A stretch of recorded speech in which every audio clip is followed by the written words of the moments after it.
పరిశుద్ధమైన దేవుని వాక్యాన్ని మనం ధ్యానం చేసుకుందాం. ద్వితీయోపదేశకాండము 17వ అధ్యాయం. ద్వితీయోపదేశకాండము 17వ అధ్యాయము 14వ వచనం నుండి 22వ వచనం వరకు మనం చదువుకొని దైవవాక్యాన్ని మనం ధ్యానం చేసుకుందాం. 17వ అధ్యాయం ద్వితీయోపదేశకాండము 14వ వచనం నుండి 22వ వచనం వరకు మనం వచనం మార్చి వచనాన్ని చదువుకొని దైవవాక్యాన్ని మనం ధ్యానం చేద్దాం. నీ దేవుడైన యెహోవా నీకు ఇచ్చుచున్న దేశమున నీవు ప్రవేశించి దాన్ని స్వాధీనపరుచుకొని అందులో నివసించి నా చుట్టూనున్న సమస్త జనము వలె నా మీద రాజును నియమించుకొని కొందునని నీవు అనుకుని నా ఎడల నీ దేవుడైన యెహోవా ఏర్పరచు వారిని అవశ్యముగా నీ మీద రాజుగా నియమించుకొనవలెను.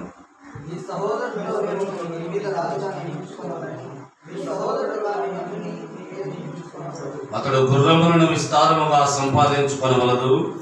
తాను గుర్రములను హెచ్చుగా సంపాదించుటకుగాను జనులను ఐగుప్తులకు తిరిగి వెళ్ళనీయకూడదు. ఎలయనగా యెహోవా ఇక మీదట మీరు ఈ త్రోవను వెళ్ళకూడదని మీతో చెప్పాను.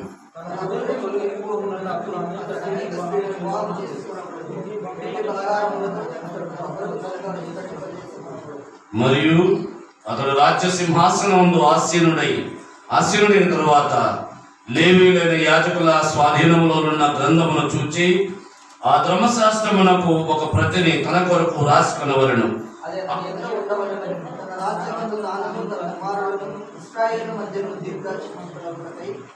తాను తన సహోదరుల మీద గర్వించి ఈ ధర్మమును విడిచిపెట్టి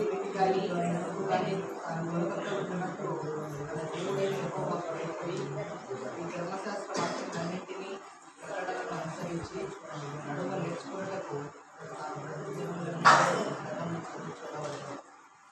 చాలా చిన్న ప్రార్థన చేస్తా. మహాపరిశుద్ధుడా, దైవుల తండ్రి, స్తోత్రం నాయన. మీరు అందించిన మీ లేఖన వాక్యాలను బట్టి మిమ్మల్ని స్తుతిస్తా ఉన్నాం. మీ వాక్యము ద్వారా మాతో మాట్లాడండి. మీ వాక్యము మీది, మీరు వాక్యమై ఉన్న దేవుడు కనుక నన్ను మమ్మల్ని హెచ్చరించి మీ వాక్యము లోతుగా ధ్యానించటకు సహాయం చేయమని యేసు ప్రభువు శ్రేష్ఠ నామమున ప్రార్థించి బోధించుకుంటున్నాము తండ్రి, ఆమేన్.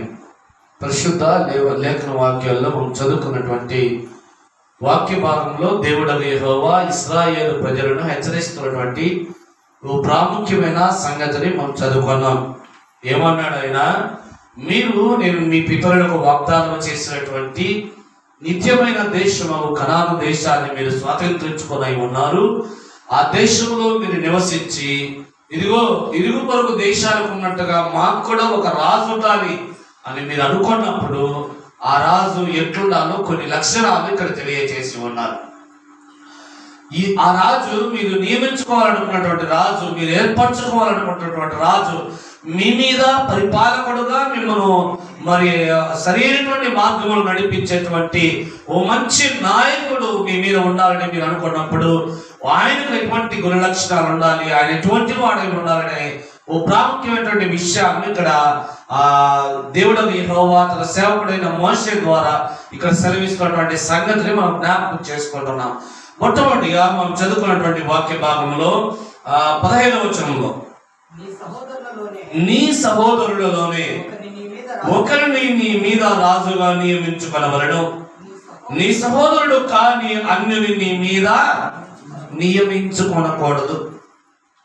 రాజుగా ఉండకూడదు వాడు ఎటువంటి వాడే ఉండాలట? మన సహోదరులలో వాడే ఉండాలి. మన సహోదరులలో వాడంటే మన బంధుమిత్రులలో వాడి కాదు, కానీ మన ప్రాంతము, మన పరిస్థితులు, మన రాష్ట్రము, మన దేశము, మన యొక్క పరిస్థితులను ఎరిగినటువంటి ఈ సొంత దేశములకు చెందినటువంటి, ఈ సొంత ప్రాంతానికి చెందినటువంటి, ఈ స్వగ్రామమునకు చెందినటువంటి వ్యక్తులను మనం ఏం చేయాలంట? రాజుగా ఎన్నుకున్నట్టుకు పూనుకోవాలి.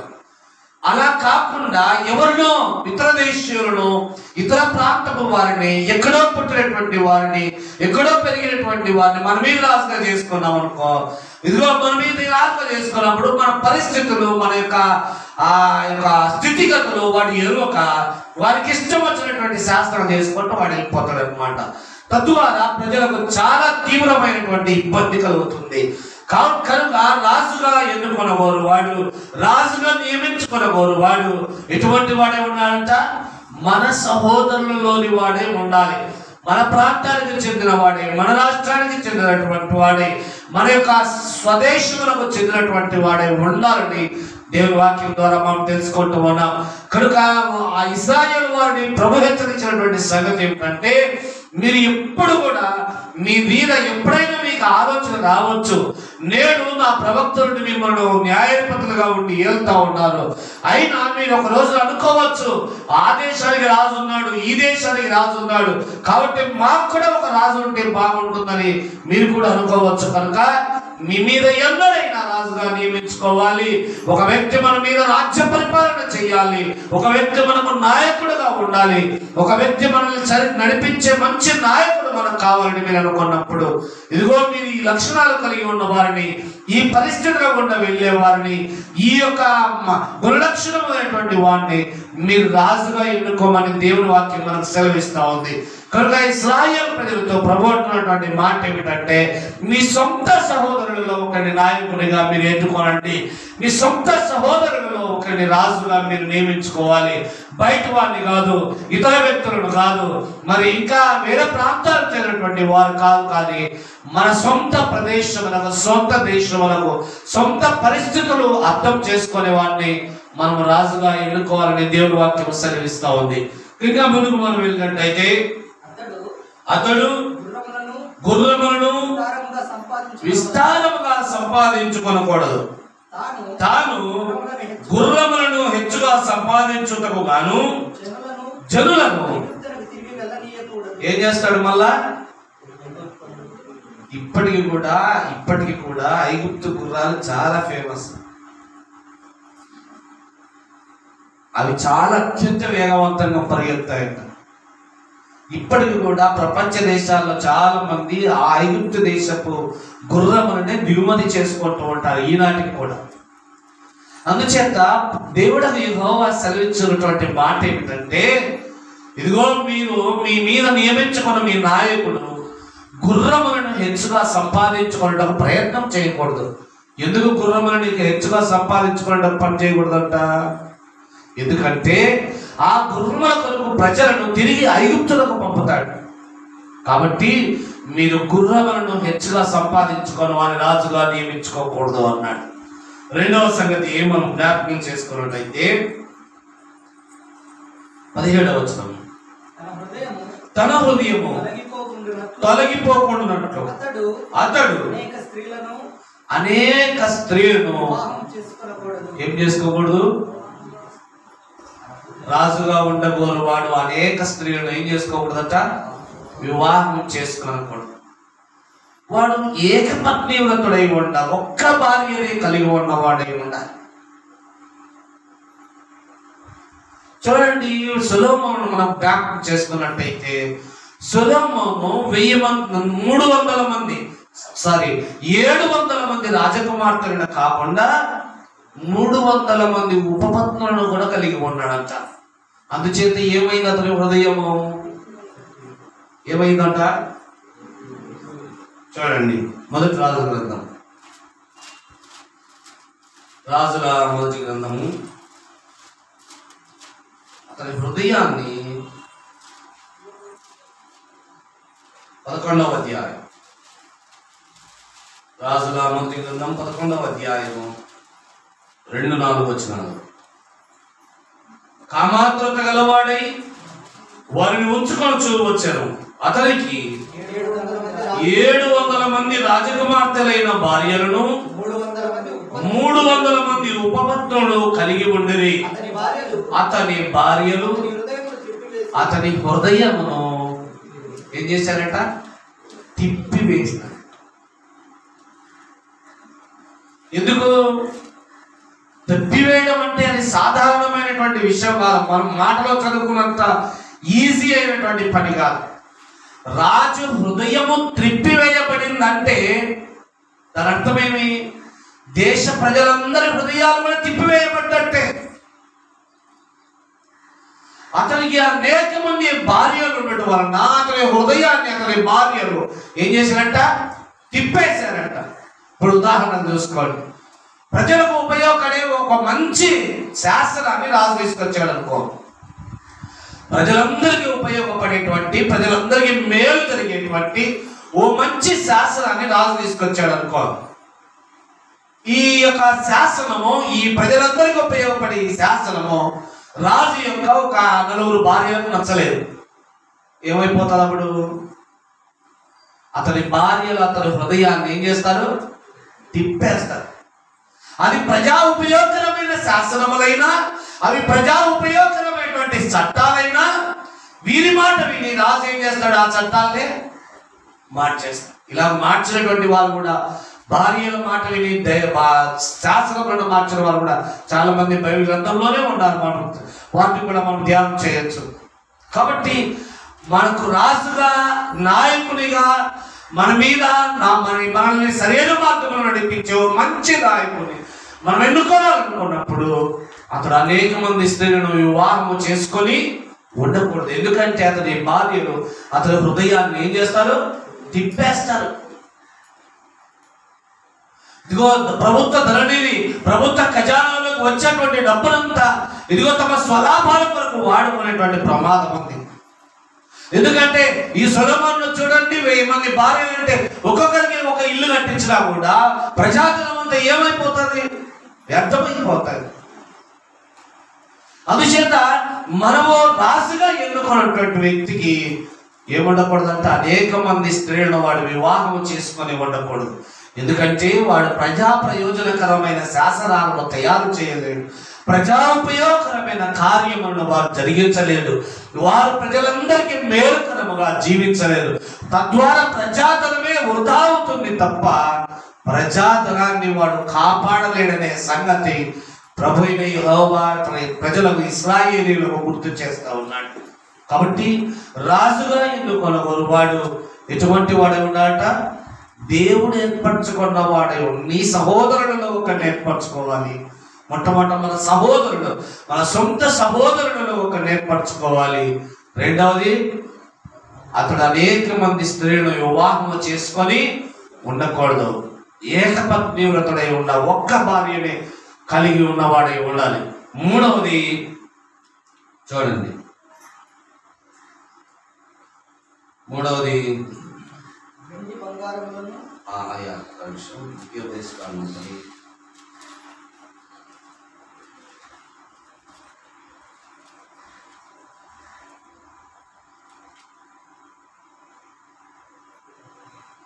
చూడండి 19:20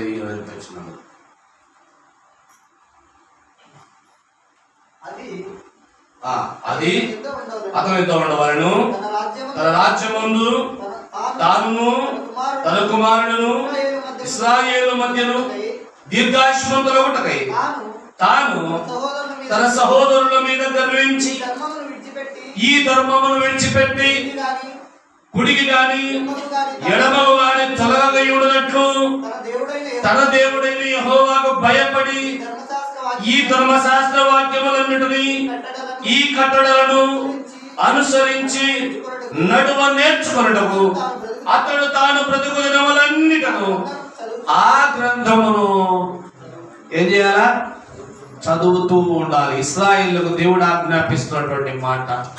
ఈ ధర్మశాస్త్ర గ్రంథమును తన సహోదరుల మీద వాడు గర్వించి నాయకుడిగా ఎన్నుకునేవాడు, నాయకుడిగా నియమించుకునేవాడు, రాజుగా నియమించుకునేవాడు ఒకవేళ గర్వించి తన సహోదరుల మీద గర్వించి ఇదిగో తనకు వ్యతిరేకమైన తన సొంత శాస్త్రాలు, సొంత ఆజ్ఞలు తయారు చేసుకోకుండా వాడు ఈ ధర్మశాస్త్ర గ్రంథాన్ని ప్రతిరోజు ఏం చేసేవాడై ఉండాలా, చదివేవాడై ఉండాలి. ఈ ధర్మశాస్త్ర గ్రంథంలో ప్రతిరోజు చదివి ధ్యానించి తెలుసుకునేవాడై ఉండాలి. ఈ ధర్మశాస్త్ర గ్రంథం ప్రకారము జీవించేవాడై ఉండాలి. ఈ ధర్మశాస్త్ర గ్రంథంలో ఉన్నటువంటి వాక్యములు ప్రతినిత్యము చదువుతూ ధ్యానిస్తూ దాని గురించి ఆలోచన చేస్తూ దైవ సన్నిధిలో ముందుకు సాగవాలటువంటి వాడై ఉండాలని దేవుడైన యెహోవా జ్ఞాపకం చేస్తూ ఉన్నాడు. కనుక మనము కూడా ఈనాడు మన దేశ పరిస్థితులు, దేశ ప్రభావములు, మన దేశంలో రాబోయేటువంటి కాలంలో కూడా నాయకుడిని ఎన్నుకోవాల్సినటువంటి పరిస్థితి దేశంలో రాబోతా ఉంది. కాబట్టి మనము ఎటువంటి రాజును, ఎటువంటి పాలకుడిని, ఎటువంటి మరి ఆ పాలకుని మనం ఎన్నుకోవాలనే విషయాన్ని దైవవాక్యంలో మనం తెలుసుకుంటూ ఉన్నాం. కనుక మన మీద రాజుగా ఉండకూడదు, వాడు మన సహోదరులలోని వాడు ఒకడై ఉండాలి. రెండవది, వాడు అనేక మంది స్త్రీలను వివాహం చేసుకొని ఉండకూడదు. వాడి ధర్మశాస్త్ర గ్రంథంలో ప్రతి దినము చదువుతూ, దాన్ని ధ్యానిస్తూ, దాన్ని అర్థం చేసుకుంటూ, దాని ప్రకారం నడిచేవాడై ఉండాలి. నాలుగవది అతి ప్రాముఖ్యమైనటువంటిది, దాని ఒకటి నేను చూపించి నేను ముందుకు వెళ్ళిపోతాను. 14వ అధ్యాయంలోనే ఆఖరు మాట, నీ దేవుడైన యెహోవా నీకిచ్చుచున్న దేశమున నీవు ప్రవేశించి దాన్ని స్వాధీనపరుచుకొని అందులో నివసించి నా చుట్టూనున్న సమస్త జనముల వలె నా మీద రాజును నియమించుకొనునని నీవనుకొని కదా నీ దేవుడైన యెహోవా ఏర్పరచు వారిని అవశ్యముగా నీ మీద రాజుగా నియమించుకొనవలెను. ఎవరు ఏర్పరచుకునే వారిని?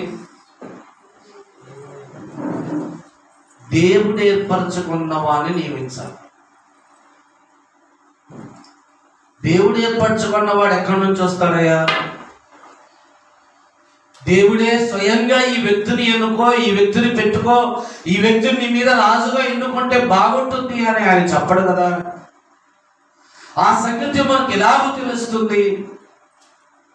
ఆ సంగతి మనం ఎలా గ్రహించాలి? ఇలా గ్రహించాలంటే ఒక చిన్న విషయాన్ని నేను ముందు పెడతాను, త్వరగా ముగించేస్తాను. మొదటి రాజు గ్రంథము 1వ అధ్యాయం, రాజుల మొదటి గ్రంథము 1వ అధ్యాయం 5-7 వచనాలు. 5 నుంచి 7 వచనాలు. హగ్గీతు కుమారుడైన అదోనియా గర్వించి వాడై నేనే రాజునగుదును అనుకొని రథములను గుర్ర ప్రభుతులను తనకు ముందుగా పరిగెత్తుటకు 10 మంది మనుష్యులను ఏర్పరచుకునను. అతని తండ్రి నీవు ఇలా ఏల చేయించున్నావని అతని చేత ఎప్పుడును విచారించి అతనికి నొప్పి కలవజేయలేదు. చూచుటకు అతడు బహు సౌందర్యం గలవాడు. అబ్షాలోము తరువాత పుట్టినవాడు. అతడు సెరూయా కుమారుడైన యోవాబుతోను యాజకుడైన అబ్యాతారుతోను ఆలోచన చేయగా వారు అదోనియా పక్షము వహించి అతనికి సహాయము చేసిది.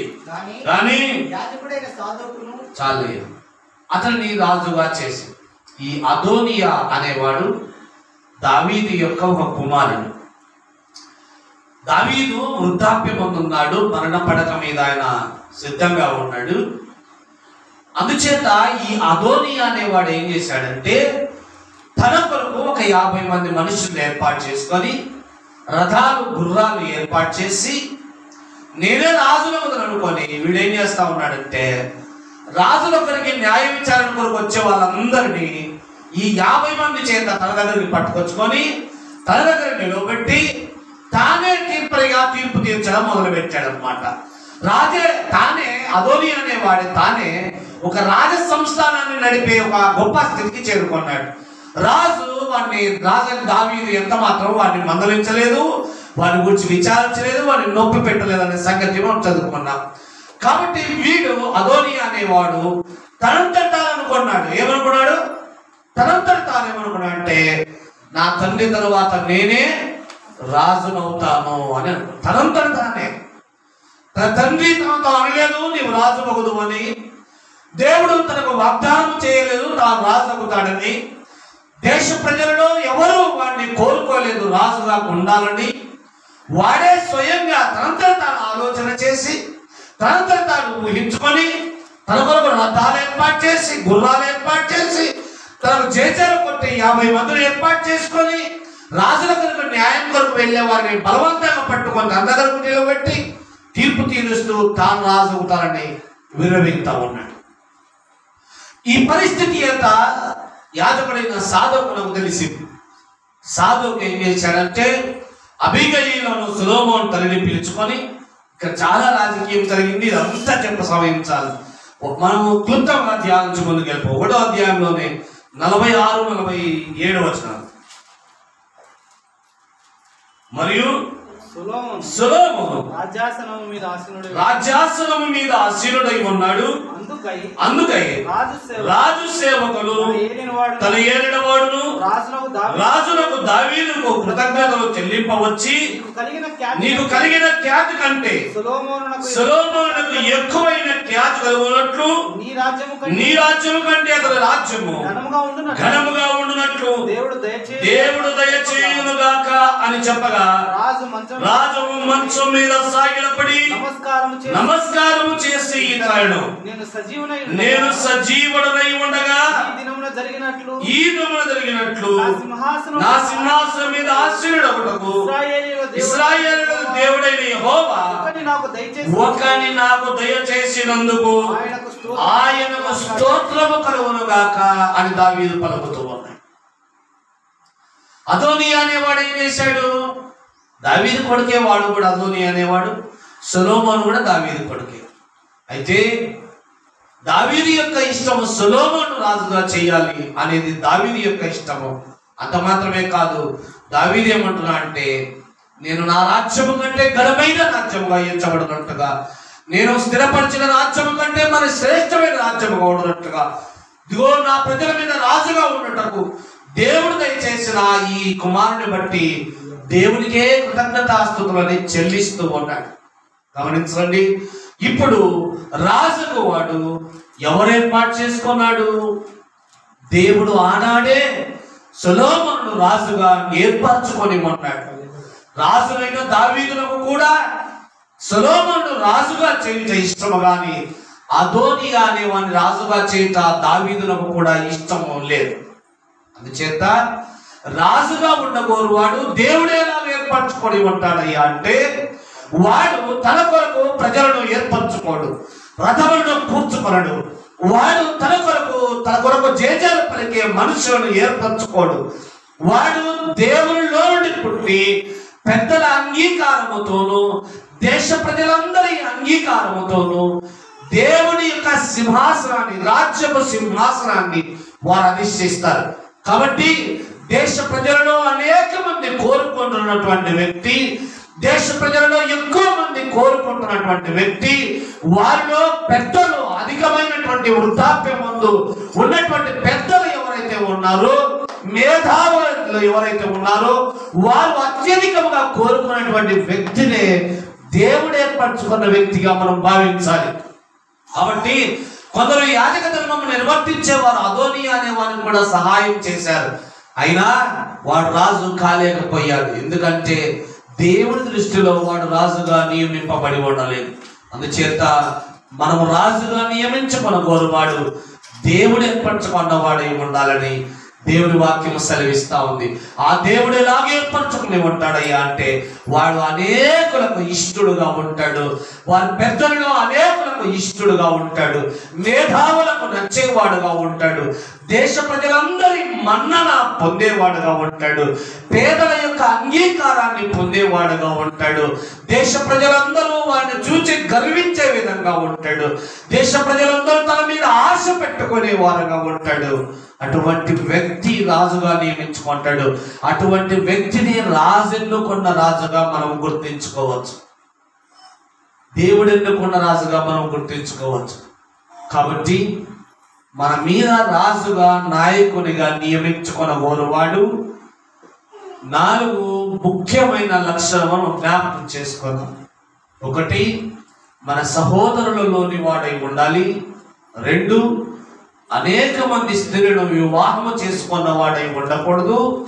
3, అతని హృదయము గర్వించి తన సహోదరుల మీద కుడికి ఎడమకు తొలగిపోకున్నట్టుగా వాడు ధర్మశాస్త్ర గ్రంథాన్ని ప్రతిరోజు చదివేవాడు, ధ్యానించేవాడు, అనుసరించి నడిచేవాడే ఉండాలి. 4వది, రాజను వాడు దేవుడు ఏర్పరచుకున్న వాడై ఉండాలి. దేవుడు ఏర్పరచుకున్నవాడు దేశ ప్రజలందరికీ ఇష్టడుగా ఉంటాడు. దేవుడు ఏర్పరచుకున్నవాడు అనేక మంది ఇష్టపడేవాడుగా ఉంటాడు. వారి మీద ఆశ పెట్టుకొని, పేదలందరూ వారి మీద ఆశ పెట్టుకొని వారి వైపు మొగ్గు చూపేటువంటి లక్షణాన్ని వారు కలిగి ఉంటాడు. అటువంటి వాడిని దేవుడు ఏర్పరచుకున్నాడని మనం ఎప్పుడు అంగీకరించాలి. వాడు మంచివాడైనా చెడ్డవాడైనా దేవుడు అంగీకరించినటువంటి వ్యక్తి అని మనం గుర్తుపెట్టుకోవాలి. సౌలు ఎంత చెడ్డవాడైనా కూడా దావీదు ఒక్కటే మాట అన్నాడు, యెహోవా అభిషేకించిన వారిని నేను. ఎంత చెడ్డోడు, ఎంత దుర్మార్గుడు, దావీదు పట్ల ఎంత విపరీత బుద్ధిని ప్రవర్తించాడు. ఎప్పుడప్పుడు చంపుదా అని ఈటలు విసిరాడు, బాణములను విసిరాడు. ఎక్కడున్నాడంటే అక్కడికి తన సైన్యాన్ని పంపించాడు. ఎక్కడెక్కడో వెళ్ళిపోయాడే తప్ప ఆయన పొరపాటు మాత్రం చేయలేదు. ఎందుకంటే దేవుడు ఏర్పరచుకున్నవాడు, దేవుడు నియమించినటువంటి వాడు అని అంగీకరించి వాడిని రాజుగా అంగీకరించాడనే విషయాన్ని మా జ్ఞాపకం చేసుకుంటూ ఉన్నాం. కనుక దేవుడి కొద్దిపాటు మన నిమిత్తమై దీవించునుగాక.